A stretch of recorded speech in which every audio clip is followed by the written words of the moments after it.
You walked toward a room with full confidence. You had a purpose, a clear mission. Maybe you were going to grab your charger, your phone, or maybe just water. You reach the door. You open it. You step inside. And suddenly, wait, why am I here? You stop. You look around. The table doesn't help. The bed doesn't help. Even your brain just stays silent. And for a few seconds, you feel completely lost.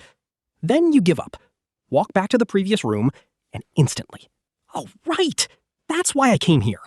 So what just happened? Did your memory break? Are you getting forgetful? No. This is something almost everyone experiences, and psychology has a name for it.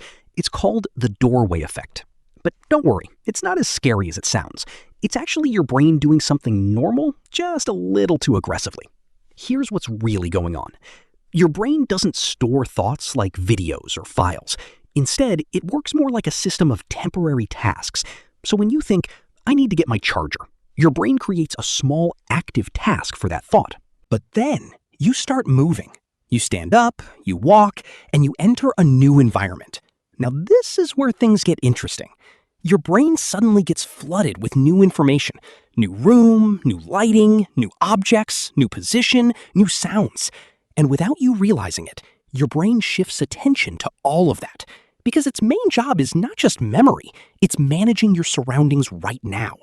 So what happens to your original thought?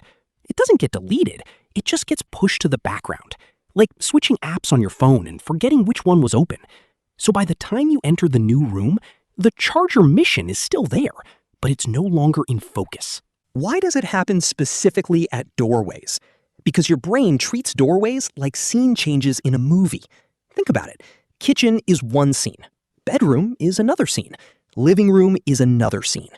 When you pass through a door, your brain automatically thinks, new environment, new scene, refresh context. This helps your brain stay organized.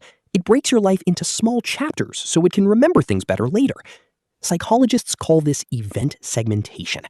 Basically, your brain is trying to be efficient. It's organizing your life like episodes of a show instead of one long, messy video. But there's a side effect.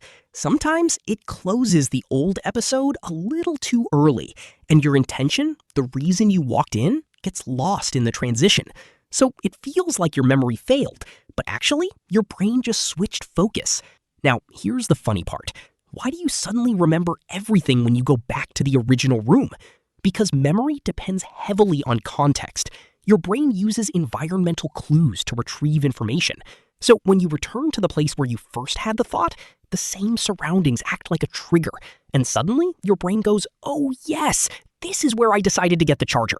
And everything comes back instantly. That's why stepping back often fixes the memory.